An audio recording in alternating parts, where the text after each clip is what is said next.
The Grim Adventures of Billy and Mandy cemented itself as one of the most beloved shows during Cartoon Network's golden age in the early 2000s. And even now, the show is still one of the weirdest and most wonderful shows Cartoon Network has ever produced. The show shot to stardom, from its humble beginnings as grim and evil, heading straight for success and never looking back. Well, until today. We're going to be covering the series from start to finish, so sharpen your sides and smash that subscribe button.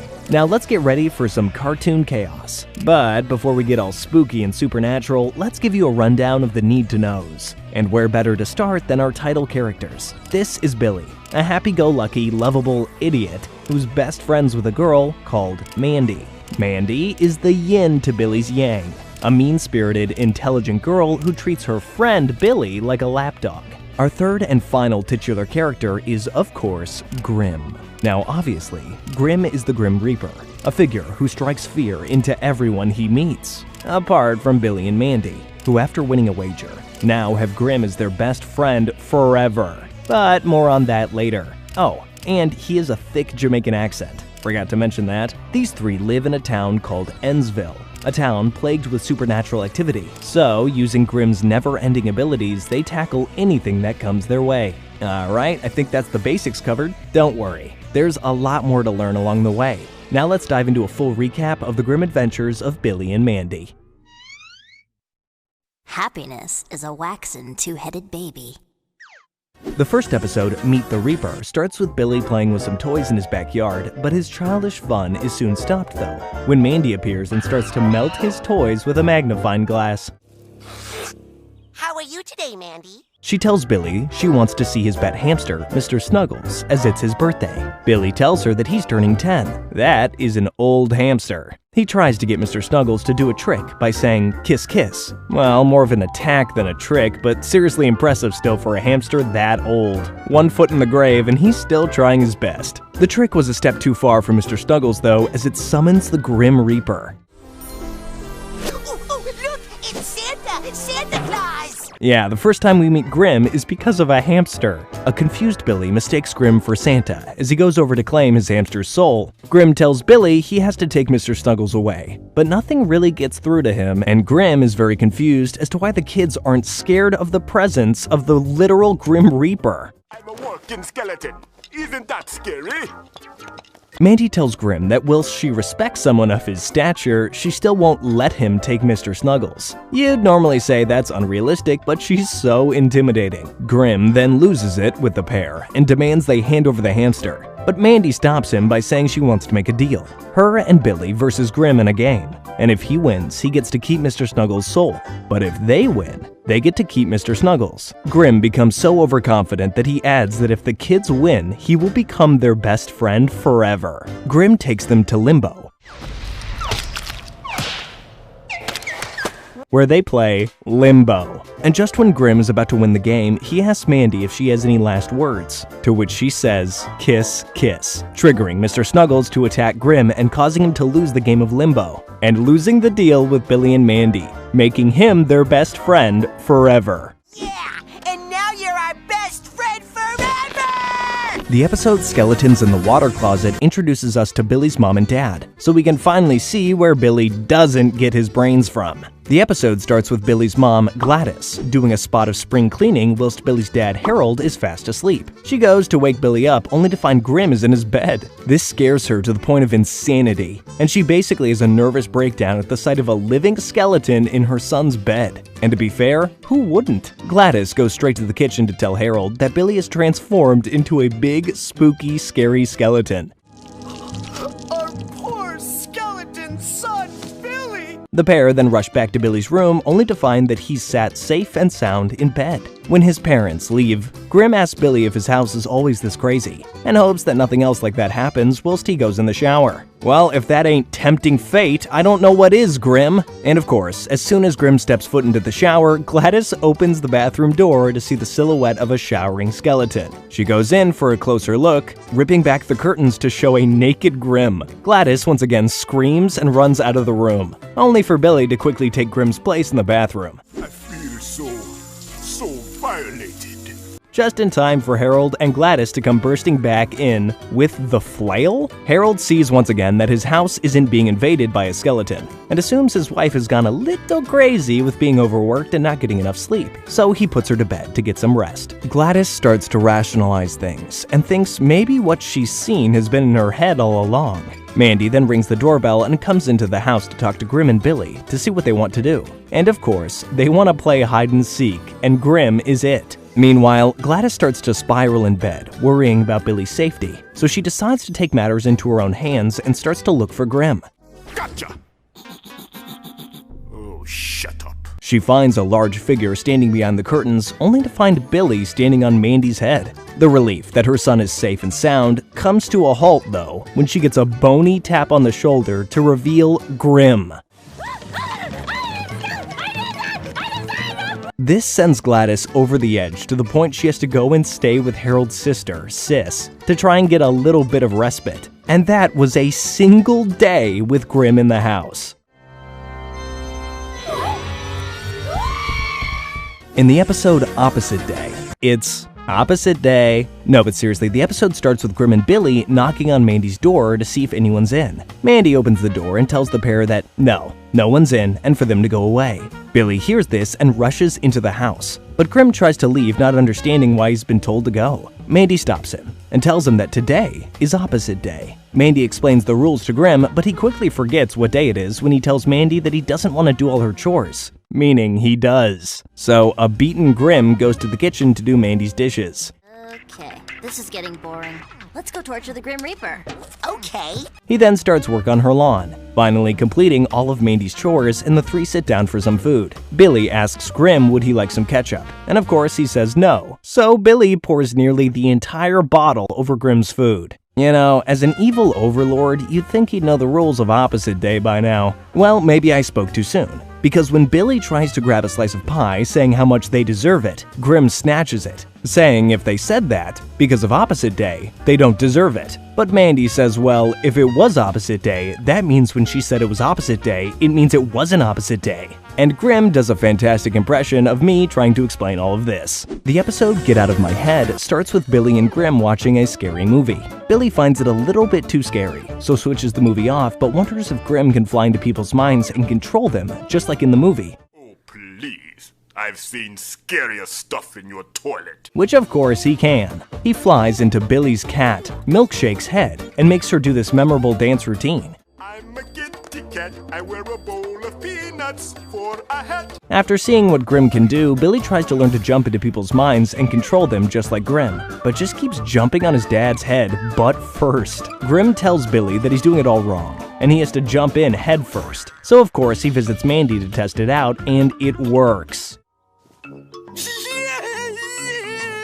This episode is also the debut for Billy and Mandy's only other friend, Erwin. Now, he's not in this episode long, but remember him as you'll be seeing a lot of him. Billy, whilst in the mind of Mandy, starts to cause havoc, telling Erwin that he's a cutie, telling Mandy's parents she loves them. Feeling alright, Mandy? And even going back and forth between men and women's toilets. Billy stays in Mandy's mind for too long though, whilst completing all of his normal stupid activities and falls off Mandy's bed, hitting his head and releasing him from her mind. A rightfully raging Mandy demands Billy leave her house, and he wastes no time running away. Later that night, whilst he's in bed, Billy is talking to his cat Milkshakes, saying he hopes he hasn't upset Mandy when all of a sudden, Milkshake's head turns to reveal Mandy has taken over her mind, and is about to use her razor-sharp claws to give Billy some much-needed payback. In the episode Fiend is Like Friend Without the R, Billy is playing with toys of his favorite superheroes, the Dinobonoids. The toy in question is a frisbee, which he launches into the town dump when trying to find his toy. Grim, Billy, and Mandy find a large hole that seems to travel thousands of miles down. Billy gets taken down into the hole by an unknown force, and when the remaining two inspect the mysterious hole, they too get dragged down by sentient vine-like creatures.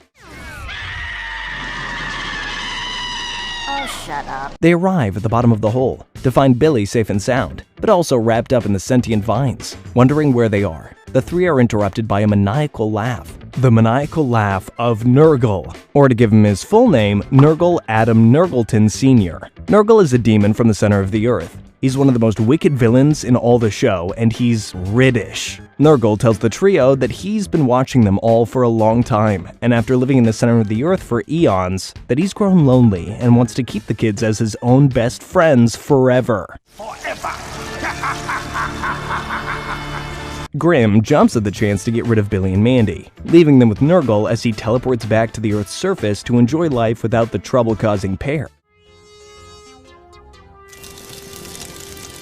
Meanwhile, back down below, Billy and Mandy are trying to plot a way back home, but Nurgle has put a stop to it, trapping Mandy indefinitely in his snake-like tentacles. Grim is finding life without the kids to be a bit empty, stumbling into Billy's room and finding his Dino-Bonoid toys which remind Grim of what friendship means, which is quite touching for the Grim Reaper.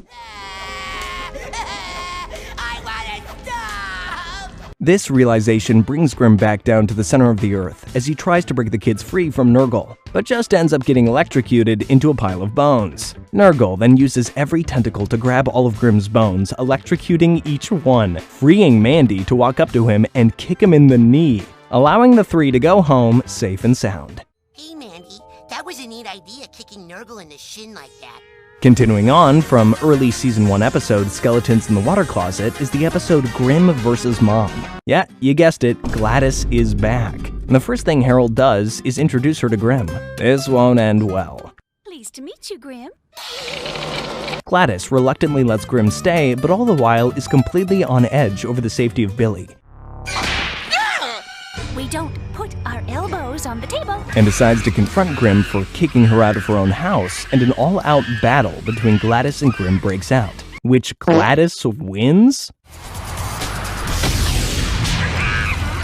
Honestly, Grim is at an all-time low here. Billy and Mandy find Grim in a pile of bones and take him back upstairs to try and put him back together, where Grim declares that this is far from over. She may have won the battle, but she hasn't won the war. I have a feeling this won't be the last time you see Grim and Gladys go toe-to-toe. In the episode Something Stupid This Way Comes, Billy and Mandy are bored, having a water fight when suddenly a gigantic clown head and what looks like a carnival appears from out of the earth. A familiar voice rings throughout Ensville. The voice is soon revealed to be Nurgle. He's back. Hello, it's you.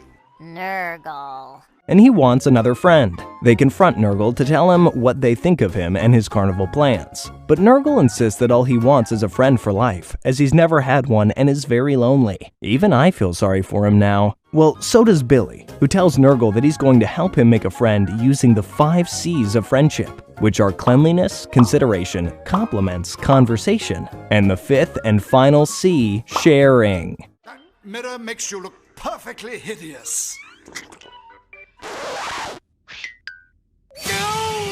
These are Billy's rules after all. The 5 C's don't do Nurgle any good, who begs Grim to tell him how he managed to get his friends. And Grim obviously tells him that he didn't want them and he's forced to be their friend for eternity. It's true! He is our friend slave.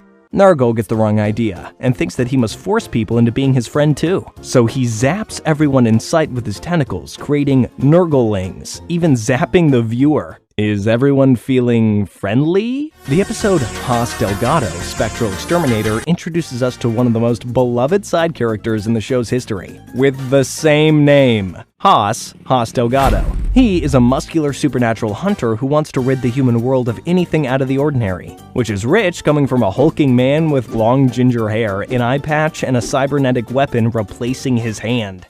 Summer. One man. One decision. Oh yeah. One. The episode starts with Haas Delgado introducing himself. Hey, he does it better than I can, so here he is trying to get a free hot dog. Meanwhile, Grim, Billy, and Mandy are on a school field trip to the museum, and luckily that's just where Haas is too. Haas spots Grim getting off the bus and thinks he's about to hit the jackpot if he can wipe out the Grim Reaper. Let's go!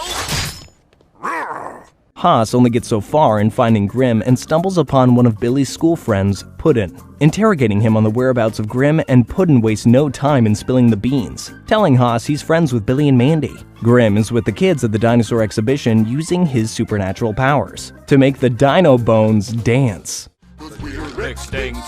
Extinct, being extinct. Haas Delgado spots Grim's singing and dancing dinosaurs and thinks he's trying to raise an undead army, so jumps quickly into action. Name's Delgado. Delgado. Haas's plan quickly backfires though, as one of his chainsaws ricochets and saws through his cybernetic hand, leaving him wide open for a falling dinosaur bone. But as the ever-ready professional fighter Haas is, he has another attachment on hand. Get it? This one's a metal fist, but he still can't nail this man. So he produces a hand-sized ectoplasm cannon to fire at Grim, capturing him. Haas tells Grim that he's going to send him back where he came from, and Grim is ecstatic, begging Haas to do it, which causes Haas's mind to break. Grim tells Haas that the kids have him hostage, which puts Haas in hysterics. He figures Grim's fate is far worse now than anything he could do to him, so he quickly leaves as other supernatural villains are out there waiting for Haas Delgado. Big-time critter to his knees. Like this werewolf. The episode To Eris Human introduces us to another one of the show's most loved supporting characters, Chief Mischief Maker and the Goddess of Chaos. Yes, this is the first appearance of Eris. Eris uses her cosmic powers and abilities to warp reality into, well, chaos. She does this best when using the Apple of Discord, her signature weapon. She's dangerous, she's crazy, but at least she's not boring. The episode starts with Grim and Mandy in the mall looking for food when Grim notices Eris sitting by herself causing chaos. How do me look? Is my hair okay? Does my breath smell? What do me do? Eris sees Grim and comes over to talk to him and asks about who Mandy is. So, when did you have a kid? Oh, what kid? Mandy tells Eris that she tricked him into being her friend forever. This is music to Eris's ears, and she knows an apprentice when she sees one, so asks Mandy if she'd want to accompany her in causing chaos and destruction. And obviously, Mandy says yeah. Before the two leave, Grim tries to hit on Eris, who just humiliated Grim for being a bag of bones, and the girls go on their way to cause mayhem. How cliché. Well, what that guy got that I don't got? Eris shows Mandy the ropes. Like rule number 1, everyone's a target, and that her Apple of Discord can morph into any situation to make it more chaotic, like turning into a skateboard. Mandy is quickly brought down a peg, though, by Eris, who uses the apple on her and reminds Mandy of rule number 1. She tells Mandy that this was all an elaborate prank, and that she doesn't need anyone by her side, and walks away. A furious Mandy goes back to Grim when Billy shows up and gives her an idea about going to see a movie. Mandy goes to see Eris and tells her that Adonis wants to meet her in the movie theater, and she falls for it hook, line, and sinker, kissing who she thinks is Adonis but is actually Grim. Remember the number 1 rule, Eris. I've never washed this cheekbone. Now I never will. The episode Little Rock of Horrors, man, I love these titles, is one of the most loved episodes in the entire series, and it's not hard to see why. The episode starts with Billy trying to find someone to play with, but everyone he speaks to is busy. Grim, Mandy, Irwin, they're all too busy. A sad Billy wishes upon a star for someone that he can play with, and his wish becomes a reality. From outer space, a meteor hits Earth, and there's something special about it. It's alive and singing. By the way, this is one of the best villain songs in any cartoon. Don't be frightened by the look in my eye. I'm just your average evil meteor from out of the sky. Honestly, we can't do it justice here, you just gotta go and listen to it. The meteor tries to harvest Billy's brain, but of course can't find anything. He asks Billy to help him find some food because traveling to this planet has left him very hungry and he needs brains. Billy doesn't bring him the brains he's after, so the evil meteor tells Billy to bring down people one by one and he'll do the rest. So Billy goes around town, Go down to Mr. McGee's. He hasn't had a thought since 43. bringing everyone he can think of to his new out-of-space friend, feeding the people of Ennsville to him, even his parents. With everyone's brains in town harvested, the meteor is still hungry, and has a hunch there's someone Billy's trying to protect. And there she is, Mandy. But Mandy is way ahead of Billy, and comes down to check what all the chaos is about. The evil meteor takes Mandy's brain, but bites off more than he can chew as it kills him, allowing Mandy to take over, giving Billy someone new to provide brains for. Ironic how it's Billy providing the brain power in this episode. In the first episode of Season 2, Toadblatt's School of Sorcery, aboard Billy and Mandy are annoyed over the fact that they're going to two different and two stupid summer schools. Fat Math Camp and, bear with me, this is a mouthful, Happy Girls Fun Camp of Joy and Niceness. Grim hears this and has an idea. He knows a summer school called Toadblatt's School of Sorcery, and better yet, the bus is here. Well, sometimes things just work out. Billy and Mandy need to be sorted into magical houses by a sorting squid hat. There's something kind of familiar about this. Man, I mean empty! His head's as hollow as a coconut!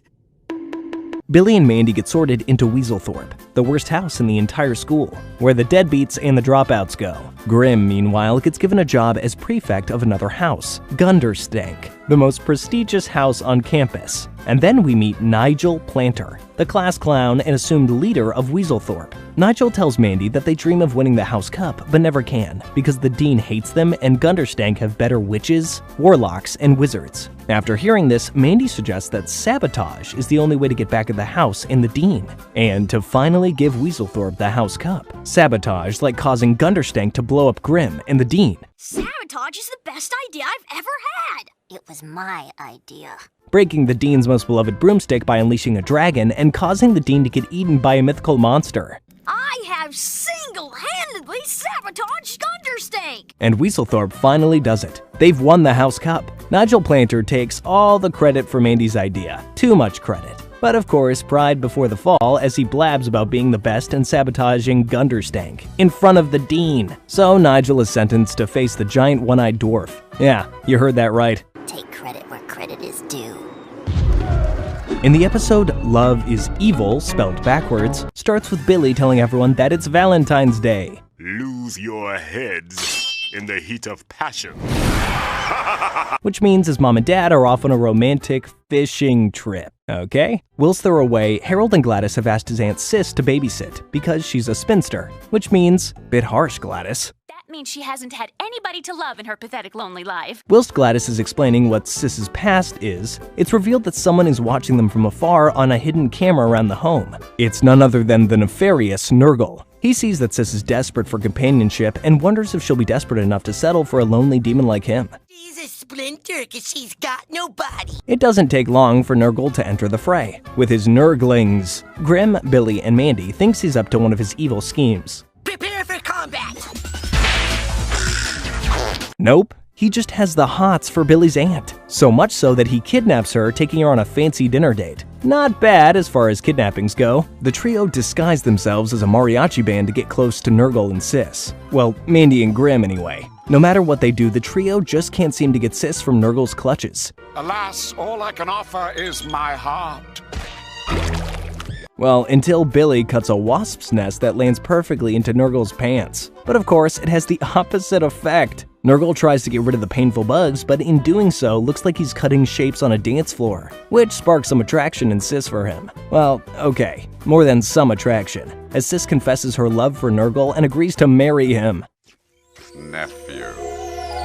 Racing back down to the center of the earth to live her new life with her new demonic husband. In the episode The Crawling Niceness, Billy walks in on Grim and Mandy watching a bug documentary that freaks him out. So to distract him, he goes hunting in Grim's trunk for sodies, where he stumbles on a giant green egg. I'm gonna hatch you right now. I just wait until... A giant green egg containing a baby giant spider. Billy sees his new spider son and completely freaks out. Throwing it away and running back up to bed. But that doesn't last long, as Jeff, his gigantic spider son, is all grown up and comes to visit his dad with banana bread? Man, sometimes this show is so confusing. Billy hits Jeff over the head with the baked bread and sprints off to call Mandy for help, and she comes around right away. But I'm not sure she realized just how big this bug is. Anyway, I didn't mean to interrupt. I'll just go finish alphabetizing your toys. Grim won't help Billy because he warned him about going into his trunk, and that's the price you pay for being a fool. Mandy, on the other hand, is willing to help Billy, but for a price. Billy's allowance for the next 6 months. However, not even Mandy can help, as Jeff kills her with kindness, knitting her a fancy sweater and sending her home. With no one left to help, Billy has to take matters into his own hands and tries to kill Jeff. This poor kitten is trapped under an overturned laundry basket. I'll save you, kitty. Only to nearly kill himself And if it wasn't for Jeff's quick-witted webbing, Billy might not have seen morning. Billy wakes up safe and sound in Jeff's web, where he tells Jeff that all he dreams of is squishing him. Not the best thing a father can say to his son. And Jeff, being Jeff, agrees to get squished and calls an exterminator. Hello, exterminator? Yes, please send someone over right away. But Jeff is a bug too good to squish, and too good for Billy, and the exterminator takes him home to look after. Look, I made you a big batch of hotcakes.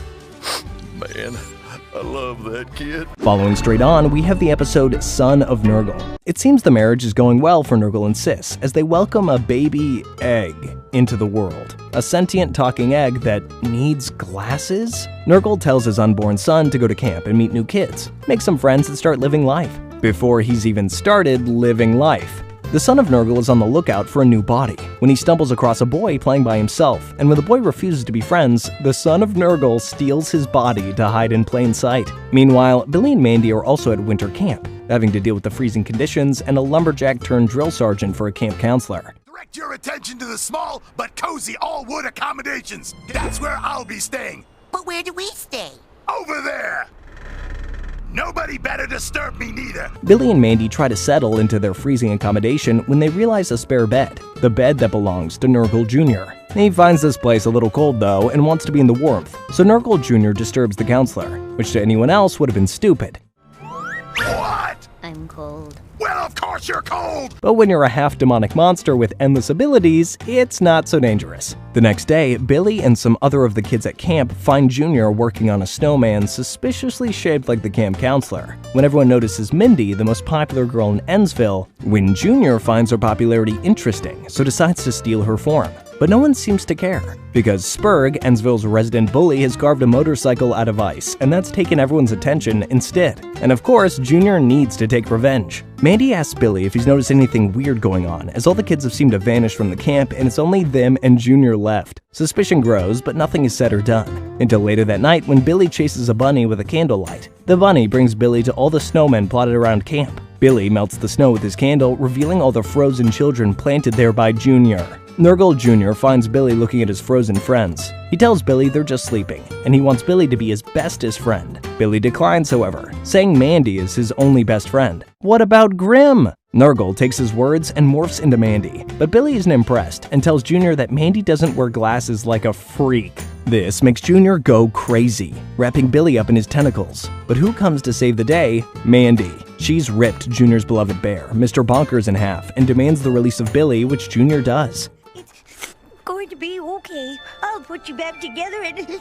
Mandy leaves as Junior cries about not having any friends, which applies to the good in Billy, who tells Junior he'll be his friend on the condition Junior is himself. Junior agrees, but warns Billy of how hideous he really is. But Billy insists it's okay, until Nurgle Jr. reveals his true form, scaring Billy, who says he's never seen anything as ugly in his whole life. The bus from summer camp returns to Ennsville, dropping Billy off at home. Or does it? Okay, now we're into the good stuff. As Billy and Mandy's Jacked Up Halloween is the first feature-length episode of the series. The episode starts with Billy watching a scary movie by himself when a knock at the door startles him. That's a first-class buzzsawing, Charlie. Send check or money order to get shopping post office box. He opens it to reveal Grim and Mandy, dressed as Hamlet and technically Yorick. They remind Billy that it's Halloween, so Billy decides to go dressed as none other than the Grim Reaper. He borrows Grim's scythe, but Grim tells him to remember that one mistake when holding the scythe could bring about the end of the world in unimaginably terrifying ways. Yeah, Billy should not have that much responsibility, Grim. I'll be super careful. Mandy, however, just wants to go trick-or-treating and says to get on with it and ask questions later. The three go knocking at various doors around Ennsville, like at Irwin's house. The less said about that costume, the better. After collecting candy all night, Grim, Billy, and Mandy decide to eat the reward in a nearby cemetery, where Grim recalls the story of the reason why people pull tricks on Halloween. Hundreds of years ago, when Ennsville was just a little village, it had a problem citizen, Jack, a notorious prankster who didn't know when to stop. It was said that he'd stay up through the night inventing various new pranks to pull on the people of Ennsville, laughing himself to sleep. The people of Ennsville got so tired of Jack, they devised a way to get back at him once and for all, pranking the Queen in his name. The Queen at the time was said to have no sense of humor whatsoever, but loved gifts. and on receiving the gift from Jack, decided he had to be taught a lesson. Grim appeared to take Jack's soul. Yeah, you can imagine what the Queen ordered. But Jack refused to let Grim take him, stealing Grim's scythe and refusing to give it back until he was granted eternal life. And Grim had no choice but to grant Jack's wish, but as payback, cut off Jack's head so he will never be able to show his face in Ennsville ever again. Would not be showing his face around town again, ever. Grim tells Billy and Mandy that Jack is still out there, but instead of his own head, he has a pumpkin on his shoulders. And every Halloween night, he comes out of hiding to play terrible tricks on the people of Townsville. And he plays terrible pranks on the people of Ennsville. The kids, however, don't believe Grim's story and can't believe a pumpkin-headed prankster exists until Billy knocks on his door. That's right, of all the doors in Ennsville, Billy had to knock on Jack's. Jack plays a prank on Billy but quickly tells him to leave. He likes me. And take his phony scythe as he's got real pranks to pull on people. An offended Billy tells Jack that this isn't any old scythe, this is the real deal, and it even says so. Look. Jack's attention turns quickly to getting the scythe out of Billy's hands, and he does so easily. I mean, are you surprised? Happy Halloween, you nutty kids! Jack then summons the spirits of the underworld, telling them to embody the millions of pumpkins he's readied for them, so they can cause chaos forever. Jack's Halloween minions destroy the city of Ennsville. Now that's what I call Halloween spirit. And Halloween night seems likely that it'll never end, but he's not happy. What could be missing? Fresh air, good friends. He wants to take revenge on one more person, Grim. Grim, meanwhile, is trying to figure out what's going on. Hi, Mandy. Ever kiss a banana? That is, until Jack shows up and kidnaps him. Jack tells Grim that he's ruined his life for 364 days of the year, and how he plans to cut off Grim's head just like Grim did to him all those years ago. Don't be an idiot. Grim's head is removable. Observe. As any head cut off with the Reaper's scythe stays off forever. That's a different story. Sorry, Grim, old boy. Tough break. Jack prepares Grim for the beheading, but Billy and Mandy show up to try to save him using pies and dancing to trick Jack, but he doesn't fall for it. After all, he is the tricky trickster. Billy and Mandy have one final trick up their sleeve, bringing back the knight who attacked Jack on behalf of the Queen. Wait, nope, that's just Erwin. Erwin's misfortune is so hilarious it causes Jack and his evil pumpkin pals to laugh uncontrollably. To the point that their bodies pop and their souls return back to the underworld. Jack's army disappears in seconds. But in his laughing fit, he's also misplaced the scythe, which is now back in Grim's hands, and he sentences Jack to live eternity in the underworld. Now that's how you do a Halloween episode.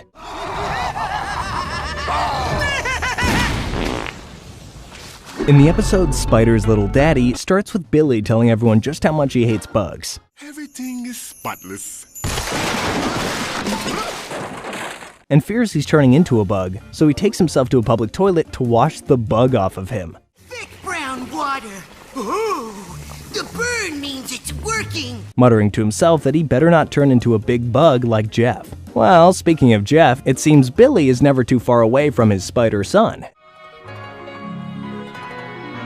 Oh, Daddy. As Jeff is sitting in his web listening to his dad talk bad about bugs. All Jeff wants is to show his dad, Billy, just how good of a son he can be. But meeting Billy face to face again isn't a good idea, as he runs away in fear of Jeff hitting his head and passing out. To be fair, imagine a massive spider calling you dad. You'd run. Mandy sees Jeff and offers him some advice to try and get on Billy's good side. Stop being so nice. I'll do it for $100.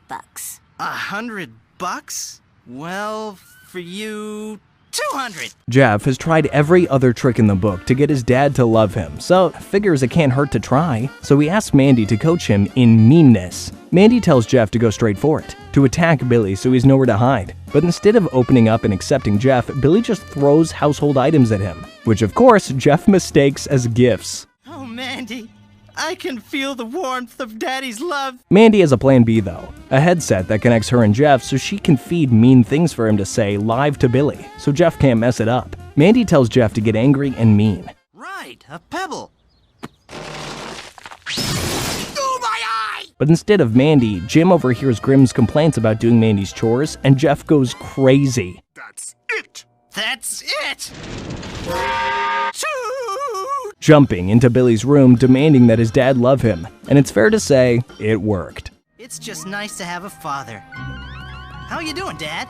I love you. Remember way back at the beginning of the video when I mentioned that the show used to be called Grim and Evil? Well, the episode Scarred for Life brings the evil half to the town of Ensville, in the form of General Scar. Scar is a former evil villain who worked alongside another villain called Hector Con Carn. But due to financial problems, their evil empire went bust, and now Scar has gone into retirement, moving into the house next door to Billy's. It isn't quite the quiet life that Scar had expected, as Billy won't stop annoying him.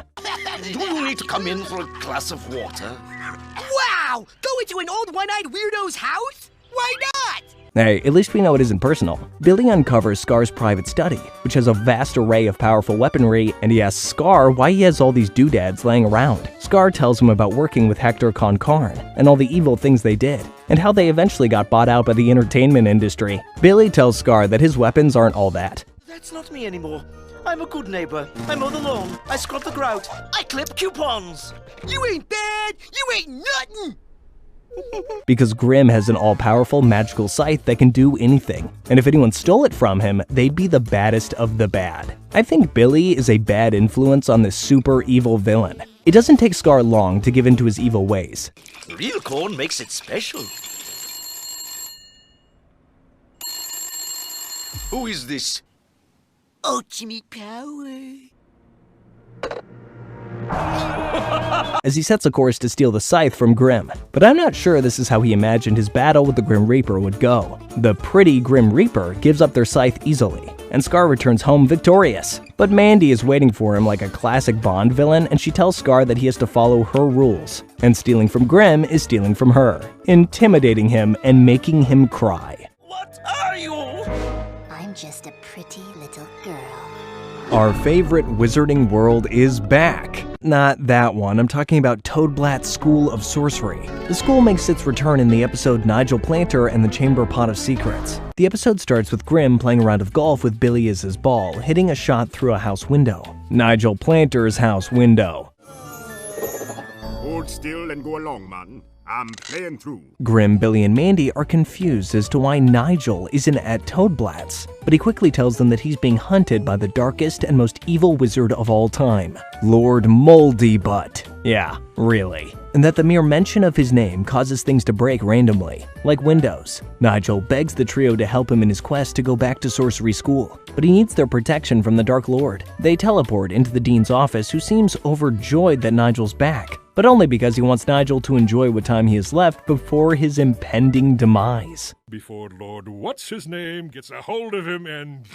You mean Lord Moldybutt? The three guard Nigel at night, or at least try to, but their efforts go to waste as Lord Moldybutt climbs through the castle window without anyone noticing. He grabs Nigel and tells him to stay away from the Chamber Pot of Secrets or else. But I don't even know where the Chamber Pot of Secrets is.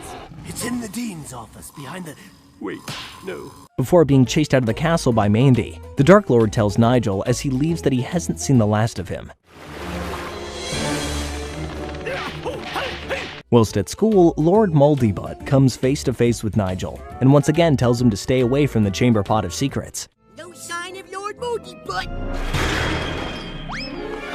Man, he really doesn't want Nigel getting to that pot, does he? And stay away from the Chamber Pot of Secrets. The dean calls Nigel into his office and tells him that the school can no longer be responsible for his safety, and it would be better for everyone if he just packed his bags and got on his way. But who appears in the dean's office but Lord Moldybutt? The Dark Lord reveals himself to be Mandy, who says she's been in the Chamber Pot of Secrets and found a suit. The same suit the dean has been using to terrify Nigel to get him out of sorcery school. The FBI crime lab in Quantico, Virginia confirmed that Dean Toadblatt was the culprit.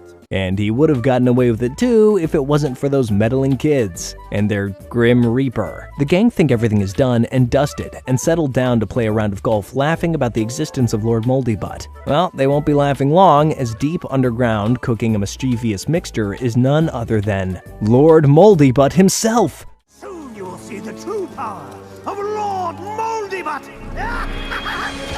In the episode Bully Boogie, we're introduced to yet another supernatural supervillain, the Boogeyman. Although the Boogeyman seems to be a failing evildoer, as he's just not that scary anymore. He thinks back and reminisces about his old school days and remembers Grim. The two had a scary rivalry, each thinking they were scarier than the other. Boogie decides to go and visit his old school friend, Shut up! I'm trying to sleep! Grim, to try to recapture the glory days. Grim is in the middle of baking when Boogie bursts into the house and sits down, making himself right at home. Grim tells Erwin, Billy, and Mandy that Boogie was the worst bully in history, and he lived to make everyone else's lives miserable. Let's all point and laugh at his humiliation! But Boogie doesn't stay long enough to hear it and kidnaps Billy, taking him down to the underworld. Grim sees red and tells Mandy he's had enough of Boogie and it's time he taught him a lesson he'll never forget. So he rips a portal open to the underworld, jumping through it, and Mandy quickly follows. Not the soda, not the purple stuff.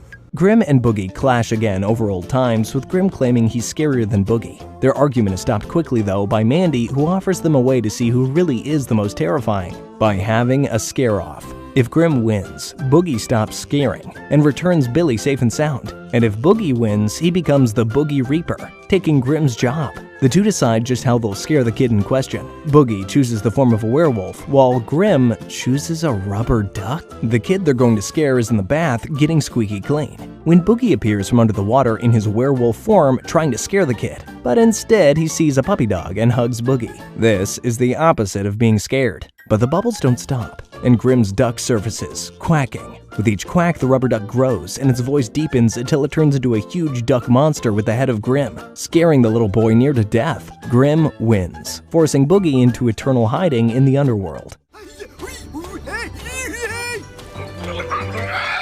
In the episode Chocolate Sailor, Grim is selling his old comic books at a garage sale. Too cheap to buy this cheesy crud!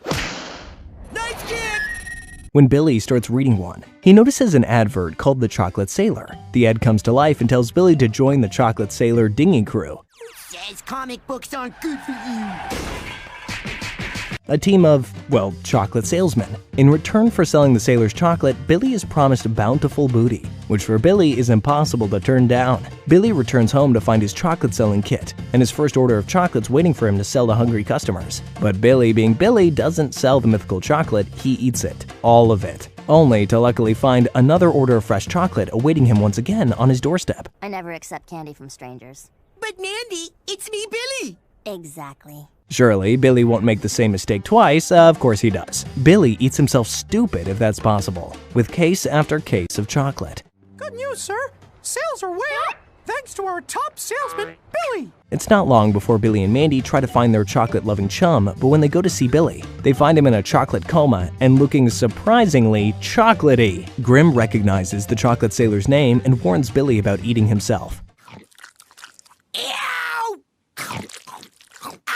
As if he doesn't stop, he'll die. The three set on finding the chocolate sailor, as only he has the antidote, but he seems a hard man to pin down. With information from some bar folk, the three set sail to look for the chocolate sailor. He must be very difficult to find.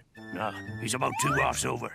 You can take my dinghy. And it turns out he wasn't that hard to find after all. He invites the trio on board his ship. The sailor offers Billy an assortment of enchanted chocolates, and only one chocolate contains the antidote. The flavors are caustic caramel cream, horrific hazelnut, mutating marshmallow, or antidote. Well, it doesn't matter with Billy, as he eats the entire box, causing him to explode in chocolatey goo. He's in a better place. The episode Wishbone starts with Grim finding an ancient, alive, and rhyming skull in his freshly washed robe. Stockings! I've waited all week for... This isn't just any sentient skull though. This is Thrumnambular, a magical artifact from outside of time and space, imprisoned on Earth until he grants another 9 wishes. His breath smells like feet.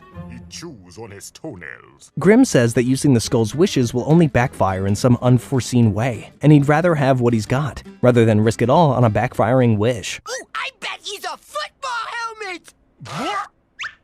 Billy, of course, wishes away, wanting to be an internationally known adventurer. Billy is whisked away into a wish world to live out his wish forever. Why are you talking funny?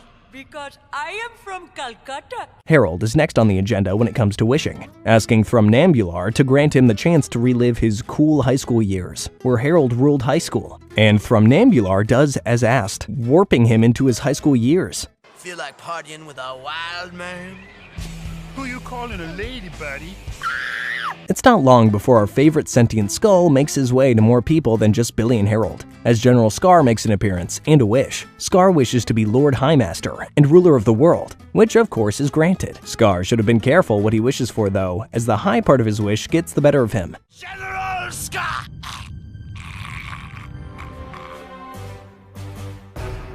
It's time for Irwin now to get in on Thrumnambular's power. He wishes to be in a hip-hop video, but just like the rest, Irwin's wish soon pops like a balloon. Careful what you wish for. More and more people find the power of Thrumnambular. Wow, I'm getting really good at saying that name. Puddin'. Nurgle Jr. Now I know what I want. I wish. Spurg. I think it's called ugly. Mindy, each of them having backfiring wishes that leaves them worse off than when they started. That's not what I meant by becoming a star! Big stupid! But now there's only one wish left to grant, and one person to grant it to, Mandy. Mandy tries to auction off her wish instead of using it, and she too knows just how powerful wishes can be and what consequences wait. I'll give you my husband! A mass panic ensues when the general public tries to take the skull and its last wish, leaving Grim to shout at Billy and Mandy, saying he wishes that they never found the skull, and Thrumnambular grants it, sending us back to the beginning of the episode before he was found, and before any wishes were granted. The episode Duck starts with Grim coming home to his, wife, and snuggling down after a long hard day reaping souls when we get one of the most famous scenes in the show's history. I haven't lived down that nickname yet. Have I, Billy? Billy? I mean, baby? Grim starts to realize that this house and wife may not be all that it seems. Same as it ever was, same as it ever was, same as it ever was! Stop saying that! Of course, Grim is dreaming, but not just any dream, a nice dream. He tells Billy that it's not good that he's had a nice dream, for when he does, it always means a supernatural being has been let loose into the real world, using his mind as a bridge, and the supernatural being that has crossed over this time is a phantom duck. I didn't find anything too unusual, except for this. Okay, look, I can explain. Only Grim can see the phantom duck though, which confuses him. But this duck isn't just invisible, it also blows raspberries, making it look like Grim is farting. Pretty highbrow humor, huh? I am the Grim. That's it. The duck follows Grim everywhere, blowing raspberries around anyone he meets, embarrassing him and making everyone feel uncomfortable. Even when Grim's trying to do some work, he can't get any peace from this new duck menace. I have come for you! A group of kids see a glum Grim and try to cheer him up by giving him some cola. But right on cue, the duck blows a raspberry, sending the kids running away. Grim makes matters worse when he undresses himself in a park, getting him arrested for indecent exposure. How do you put handcuffs on a skeleton? Well, things go from bad to worse as he's locked up with a cellmate who was arrested for beating up another man because he farted.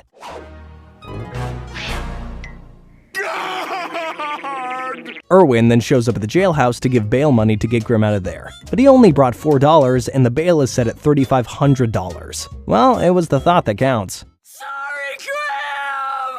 Yeah, you'd better run! As Irwin is leaving and waiting for his dad to collect him, he notices the phantom duck is standing by his side now, following him. He gets into his dad's car, and just like with Grim, the duck blows a raspberry, making it look like Irwin is farting. It's not long before Irwin and his family also end up in jail as they break wind during a minute's silence. We observed a moment of silence. And just like Grim, as soon as Irwin is imprisoned, the duck moves on to his next victim, Harold, who also ends up in jail. Hey, a duck! What the heck just happened? As does the rest of Ennsville. I'm not even on this stupid show anymore. The demon duck moves on to its final victim, Mandy, going through the same fake farting routine as he has with every other person, which of course gets her in trouble. And he was like, and so I was all like, and then what?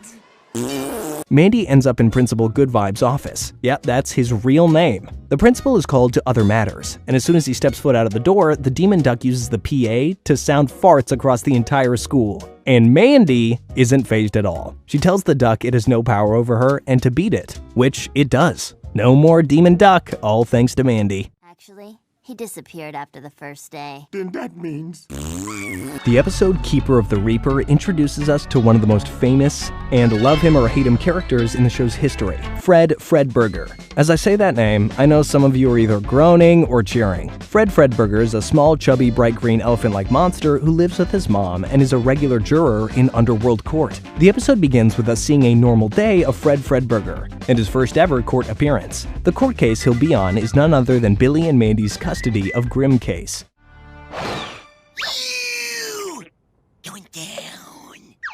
The two are in a legal battle after Billy's dad, Harold, has been given a work transfer to another city. We get to move to a new town and leave behind everything that has meaning to you. And Billy wants to take Grimm, but Mandy won't let him, saying that Grimm is more so her friend than Billy's, and that if anyone should keep Grimm, it's her. I'll see you in court. Wrong court. In court, which is overseen by Judge Roy Spleen, several witnesses are called, including Irwin, Jeff the Spider, Lil Porkchop, Mindy, Claire, Philip, and for some reason, Major Dr. Ghastly. I mean, look at me. I'm a stinking dog. The proceedings are constantly disrupted by Fred, who irritates Judge Spleen with a barrage of random questions and statements. I order you to shut up! Judge, why won't you shut up? After a musical interlude involving the whole courtroom, Spleen tries to settle the dispute while Fred is in the toilet. Spleen asks the jury to vote for either Billy or Mandy, but a tie-break ensues, leaving Fred as the tie-breaker juror. Yes to Billy or yes to Mandy? Yes! Spleen realizes with the, I guess you could say, help of Fred that Grimm shouldn't be separated from Billy or Mandy, as it would destroy their friendship. As a result, Spleen rules that Billy and his family will be placed under house arrest and never be allowed to leave Ennsville, essentially giving Mandy custody of Grimm. In the episode Be a Fred, Be Very a Fred, Grimm finds himself in a commercial for a laxative brand, and to make things even stranger, he announces an essay contest where the winner gets to spend a day with him, which weirdly he's excited about. Contest rules on each pill. Enter today. The doorbell rings, and who's at the door? It's none other than Fred Fredburger, who doesn't wait long before annoying everyone around him by trying to spell his name or pointing out that Mandy has no nose. Grimm tries to send Fred away, but it turns out Fred is the contest winner. He hands over his entry, and all Fred wants is to enjoy some frozen yogurt with his hero, the Grim Reaper. Whoa! But Grimm decides to head to the underworld, believing it's a mistake that Fred won, and asks the kids to keep an eye on Fred whilst he's away. In the underworld, Grimm demands to see the other contest entries, and a mountain of essays is dropped on him. However, his enthusiasm is cut short when he realizes that all the essays say the same thing: I want to eat some frozen yogurt. It turns out that Fred had written every single entry and was the only contest entrant. The company executives inform Grimm that the laxative brand sales have plummeted because people don't want a product associated with death. Whose dumb idea was it to hire you, anyways? Grimm pleads for one last chance, promising to make Fred's day so great it will be a public relations success. The executives issue a stern warning. If Grimm fails, he'll be fired and beaten senseless. Man, that is harsh. Grimm, Fred, Billy, and Mandy find themselves in an Ennsville frozen yogurt shop. Fred struggles to choose yogurt flavors because of course he does. You want toppings on that, sir? What kind? All of the toppings! Eventually, he settles on chocolate and mint. As Fred enthusiastically enjoys his yogurt, Mandy and Billy become annoyed with the chaos he creates, and Grimm decides to capture the moment with a photo. But Fred's obsession with his yogurt ruins the picture. After a series of mishaps, including Billy's interference and Fred's yogurt disaster, Fred has an emotional breakdown and hides in the freezer. Now, take it. Hey, can I be in the pic? Dang it, Billy! Believing Grimm killed his yogurt. Desperate to salvage the day, Grimm turns to Mandy for help, who writes an essay stating that Fred also wanted to visit Sassy Cat Land. With encouragement from Billy and Mandy about the fun rides and delicious snacks at Sassy Cat Land, Fred emerges from the freezer and happily joins them. However, his hyperactive behavior leads to trouble on one of the spinning rides. I'm so happy to hear you enjoying yourself. Holy moly! causing Grimm to get in trouble with the company executives once again. Grimm is ultimately fired and subjected to a series of comical punishments. Fred, luckily, as fine as he was rescued from a snowdrift by a Yeti, who takes him to a place where everyone sounds like Fred and there's an abundance of nachos and frozen yogurt. Okay, I guess everybody wins. Well, apart from Grimm.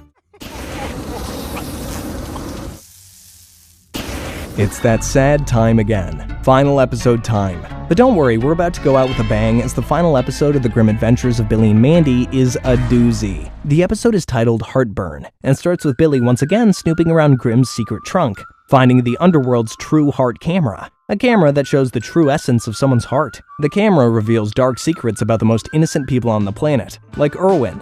Billy snaps a picture of Irwin, showing him to be a secret evil villain.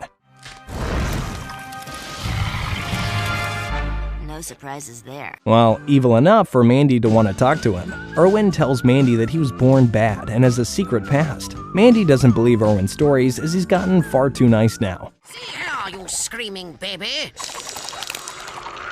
And his heart has grown 3 sizes since his dark days, and warns Mandy that maybe her true heart is about to change too. Maybe Mandy will become nice? Mandy's condition begins to get worse as she starts to become nice. Why would we want the old Mandy back? Like saying Grimm and Billy are good friends. She even kisses Irwin. But that's a step too far, as he burps when they embrace, shocking her true heart back to being mean. Irwin confesses that he did it on purpose, as he loves Mandy the way she is, not what she was turning into. Mean Mandy is here to stay. And that is the last ever episode of The Grim Adventures of Billy and Mandy. But our favorite trio didn't quite stop there, as shortly after the final episode aired, it was announced that a TV movie would be released, Billy and Mandy's Big Boogie Adventure. And of course, I'm gonna cover it. The film starts with Grimm being stripped of his powers by the underworld court due to the boogeyman suing for misuse of his powers after he put a hole in General Scar's body. I wonder what this one does. Grimm, Billy, Mandy, and Irwin are set to be exiled. I want to plead guilty. Shut up! And number 3 of The Kids Next Door becomes the new Grim Reaper. Random crossover, but this is the mid-2000s. Boogie's main plan is to get rid of Grimm, and then steal the horror's hand, an object capable of transforming its holder into the scariest and most powerful being in existence. The group eventually escape and meet up again, making plans to obtain the hand for themselves for various reasons. One candy bar, please. Both groups eventually reach where the hand is held, and they are forced into a race by Horror, a living statue that cut off its hand and placed his fears within it. Row, ye scurry dog.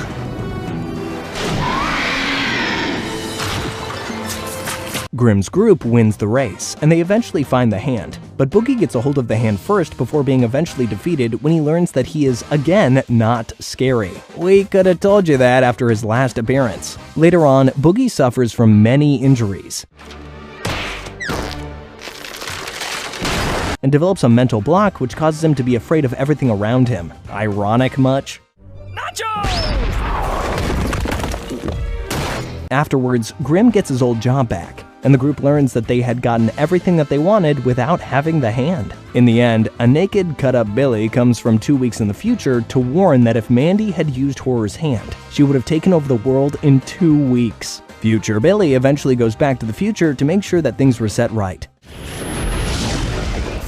I like that guy. and finds that Fred Fredberger somehow stole Horror's hand from Grimm's magic trunk and took over the world as the new Lord of Horror. Hey, my worst nightmare is that I run out of nachos. I like nachos. What a way to close the curtain on this very strange, wonderful series. So now that is the full recap of The Grim Adventures of Billy and Mandy. I hope you've had as much supernatural fun as I have. And of course, thank you all so much for watching. Make sure to like, subscribe, share with your friends, and all that good stuff. Let us know down below what show you'd like for us to see next. See you all next time. Bye-bye.